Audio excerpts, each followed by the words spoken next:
الوداد الرياضي كيبان هذا الموسم عنده فرصة كبيرة باش يرجع لواجهة الألقاب المحلية، خاصة مع الوضعية اللي كيمر منها منافسيه المباشرين بحال الرجاء، الجيش الملكي ونهضة بركان. هذه الفروق غادي يلقاو صعوبة كبيرة بسبب المشاركات ديالهم في المنافسات الإفريقية اللي غيعطي فرصة ذهبية للوداد باش يركز فقط على الدوري المحلي. هذا الموضوع غادي نفصل فيه باش نوضح علاش الوداد عنده كل الامكانيات باش يتوج باللقب هذا الموسم. المنافسه في البطولات الافريقيه كتطلب مجهود بدني كبير من اللاعبين، خاصه مع السفر الطويل واللعب في ظروف مناخيه صعبه بحال الحراره المرتفعه او الرطوبه. الفرق المشاركه كتلعب بزاف ديال المباريات القويه في مده قصيره، وهذا الشيء كيبان بشكل كبير على الاداء ديال اللاعبين اللي كيدخل في مرحله الاجهاد والعيا. الضغط النفسي والذهني بالاضافه للارهاق البدني، اللاعبين والمدربين كيتعرضوا لضغط كبير بسبب الرغبه ديالهم في التاهل للادوار المتقدمه، والضغط ديال الجمهور اللي كيتمنى يشوف فريقه كينجح قاريا. هذا الضغط كيأثر على التركيز ديال الفرق في المباريات المحليه وكيخليهم معرضين لنتائج سلبيه. المشاركه في البطوله الافريقيه كتفرض على الفرق باش تلعب مباراتين كل اسبوع، واحده في البطوله والثانيه قاريا. هذا الجدول المزدحم كيخلي الفرق كتعاني في الدوري المحلي، خاصه اذا كان المدرب مضطر يدير تغييرات كبيره في التشكيله بسبب الارهاق او الاصابات.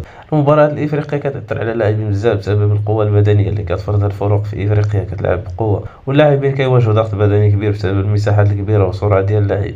هادشي كيزيد من احتماليات الاصابات والتعب البدني، خصوصا في بعض المناطق اللي الحراره فيها مرتفعه او الرطوبه عاليه.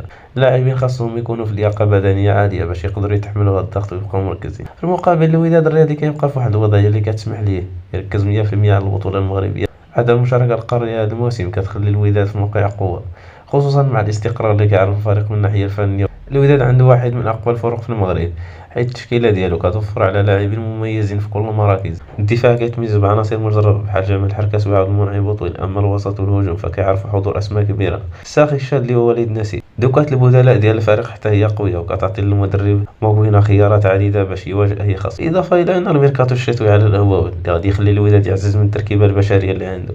رونالدو موكوينا كتعتبر واحد من افضل المدربين الشباب في افريقيا، وباعتماده على الكره الحديثه اللي كتعتمد على الضغط العالي واللعب الجماعي. مع الوقت اللاعبين ديال الوداد بداو كيتعودوا على اسلوب موكوينا، وهذا الشيء بان في بعض المباريات اللي الفريق بان فيها منظم وسيطر. شنو الدعم الجماهيري الكبير؟ الجمهور ديال الوداد معروف بالقوه ديالو سواء في التشجيع في المباريات، الدعم عبر وسائل التواصل الاجتماعي. الحضور الكبير ديال الجماهير في الملعب كيعطي دفعه نفسيه ومعنويه كبيره للاعبين وكيزيد الضغط على الخصوم. الوداد مرشح بقوه للقب. اولا تركيز كامل على الدوري بعكس الرجاء والجيش الملكي ونهضه بركان اللي عندهم مشاركات افريقيه. الوداد غادي يكون مركز غير على الدوري المحلي، وهذا الشيء كيخلي اللاعبين جاهزين بدنيا وذهنيا لكل مباراه. الفرق المنافسه غادي تعاني بزاف بسبب الجدول المزدحم ديالها. كيجي دور الوداد باش يستغل اي تراجع في المستوى ديالهم يحقق اكبر عدد من النقاط. الوداد الرياضي عنده تاريخ كبير في الفوز بالالقاب، متعود على اللعب تحت الضغط. الخبره غادي تلعب دور كبير في المراحل الحاسمه ديال الدوري. الوداد عنده كل المقومات باش يربح البطوله المغربيه هذا الموسم، خصوصا اذا استغل الضغط والارهاق اللي غادي يعاني منهم المنافسين المباشرين بسبب المشاركات الافريقيه. المدرب موكوينا واللاعبين خاصهم يحافظوا على التركيز والاستمراريه، والجمهور حتى هو غادي يبقى السند الكبير باش الفريق يحقق الاهداف ديالو. اذا نجح كيبقى مساله وقت وخدمه جماعيه في هذا الموسم اللي كتعتبر فرصه ذهبيه للوداد.